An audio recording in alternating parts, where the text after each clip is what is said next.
Examples do you have? And actually, let me start with how does that allocation happen? You have this huge pot of money, and as Dr. Rod was talking about Cancer Olympics, I'm sure that every disease organization could say, with that amount of money, we would go very far.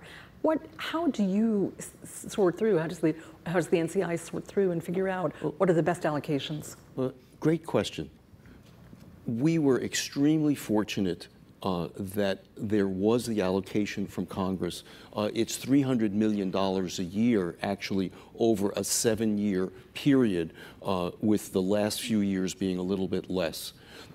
But as a result, we have been able to put out this year about $140 million worth of research that we otherwise would not have been able to do. Most of our research needs to be funded over a 5-year period, so you can't spend all of the $300 million in this particular year in terms of new efforts. But we had a group called our Blue Ribbon Panel, which we organized about a year and a half ago.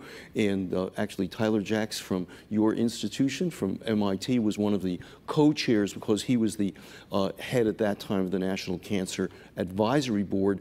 They made a series of 10 recommendations, and these recommendations run the gamut from prevention all the way to survivorship. Prevention, screening, treatment. I should point out that about 7 of those 10 recommendations we've started to implement them. But the reason that we had those recommendations is because of long-term, strong support that is bipartisan from both the Republicans and Democrats for biomedical research, which got to the point where more investment would lead to more advances. I would point out that our regular appropriation, that is for the NIH in general and the NCI specifically, really is far greater than that of the Moonshot itself. Most of the clinical trials are done with regular appropriation.